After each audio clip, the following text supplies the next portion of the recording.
சந்திரகிரகணம்னாலே நம்ம எல்லாருமே ஏதோ ஒரு அமானுஷம், டார்க்னஸ் அது ஒரு ஒரு பயம் குடுக்கும். ஸோ அப்ப அத சார்ந்து எதாவது பண்ணலாமா, பார்க்கலாமா, தேடலாமா, இந்த மாதிரியான விஷயங்கள் எல்லாம் அவங்க தேடுற மாரி அவங்களோட ஃபோக்கஸ் அப்படி போகும்.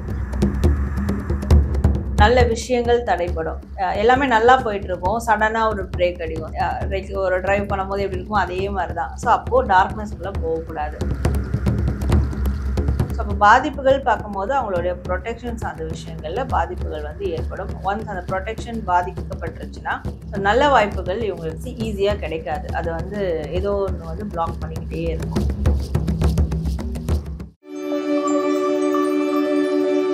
இந்த சந்திர கிரகணத்துல விருச்சிக ராசிக்காரர்களுக்கு பிரபஞ்சம் சொல்ல வர செய்தி.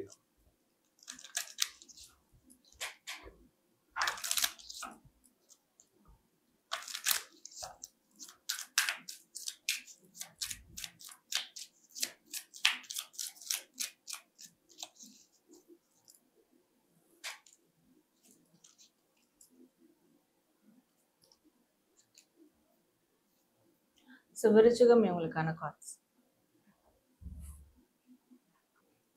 ஸோ விருச்சிகத்துக்கு இந்த சந்திர கிரகணம் அப்போ எனர்ஜியானது கொஞ்சம் டார்க்னஸ்குள்ள போற மாதிரி இருக்கும்.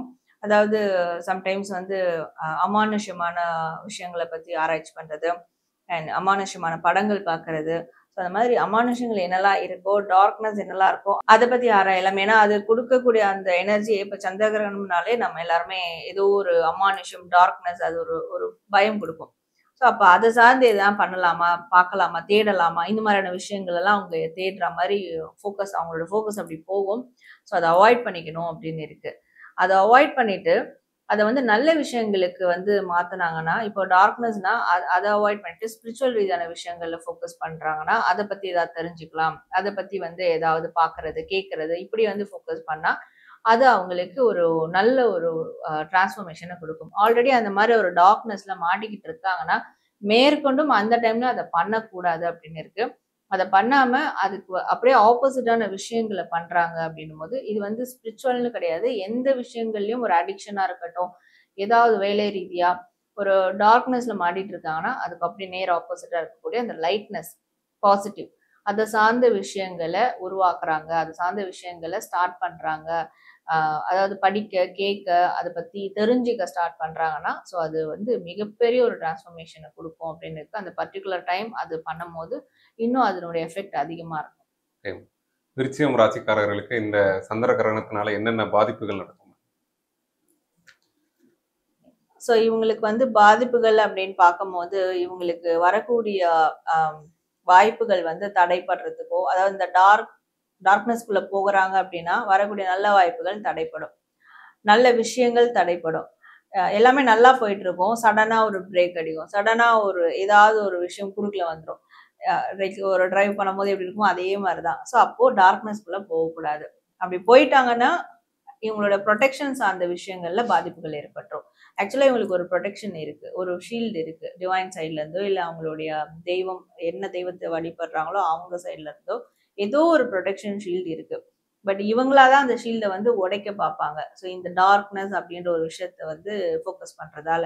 ஸோ அப்போ பாதிப்புகள் பார்க்கும்போது அவங்களுடைய ப்ரொடெக்ஷன் சார்ந்த விஷயங்கள்ல பாதிப்புகள் வந்து ஏற்படும். ஒன்ஸ் அந்த ப்ரொடெக்ஷன் பாதிக்கப்பட்டுருச்சுன்னா, ஸோ நல்ல வாய்ப்புகள் இவங்களுக்கு ஈஸியா கிடைக்காது. அது வந்து ஏதோ ஒன்று வந்து பிளாக் பண்ணிக்கிட்டே இருக்கும். ஸோ அதை மட்டும் கான்சியஸா பார்த்துக்கணும். Okay ma'am.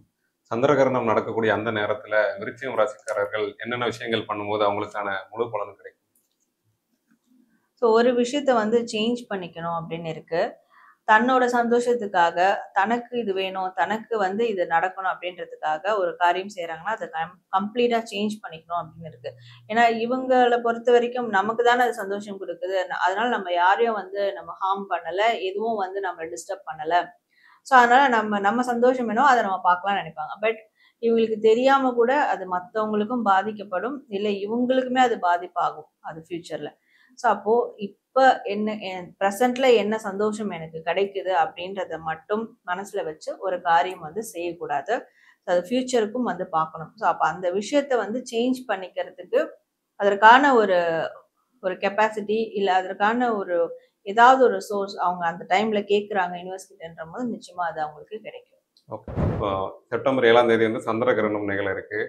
இந்த கிரகணத்துக்கு நம்ம டாரோ கார்ட் ரீடிங் மூலமா 12 ராசிகளுக்கும் பலன்கள் கேட்டு தெரிஞ்சுக்க முடியுமா? சார். ஏன்னா இது வந்து எனர்ஜி பேஸ் பண்ணதான் டேரோ கார்ட் ரீடிங். ஸோ இந்த கிரகணத்தப்போ ஒரு ராசிக்காரங்களுக்கு எந்த மாதிரியான ஒரு எனர்ஜி இருக்கும், அது கொடுக்கக்கூடிய அது ஒரு அவுட்கம் என்ன, நெகட்டிவா இருக்குமா இல்லை பாசிட்டிவா இருக்குமா, ஸோ அப்படி இருந்தா என்ன மாதிரியான விஷயங்கள் நம்ம ப்ரிகாஷனா எடுத்துக்கலாம் அப்படின்ற மாதிரி ஒரு கைடன்ஸ் பார்க்கலாம். 12 ராசிகளுக்கும் பொதுவா ஏதாவது இந்த மாதிரியான ஒரு பலன் கிடைக்கும், இல்ல ஒரு பாதிப்பு இருக்குன்னா இந்த மாதிரியா? சந்திர கிரகணம்னாலே வந்து அந்த சந்திரனுடைய அந்த ஒரு பவரை வந்து மறைக்கிற மாதிரி தான், அந்த ஷேடோ வந்து நம்மளுக்கு அது மறைக்கிற மாதிரியான ஒரு விஷயம் தான் நடக்கும். ஸோ சந்திரன்னாலே நம்மளுக்கு வந்து மென்டலி கனெக்ட் ஆகக்கூடிய ஒன்று.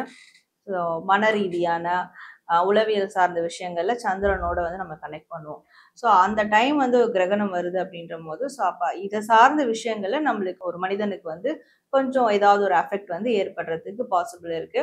ஸோ அப்போ அந்த டைம் வந்து நம்ம ஏதாவது ஒரு மெடிடேஷன் எடுக்கிறது, இல்லை வந்து தேவையில்லாத ஒரு கான்வர்சேஷன், இல்லை தேவையில்லாத வேலைகள், இதெல்லாம் வந்து நம்ம அவாய்ட் பண்ணிட்டு ஒரு மெடிடேஷன் ப்ரேயர் இப்படி வந்து அதை டைவர்ட் பண்ணிக்கிட்டா ஸோ அந்த மைண்ட் ரீதியாக ஏற்படக்கூடிய அந்த அஃபெக்ட்ல இருந்து நம்மளை காத்துக்கலாம்.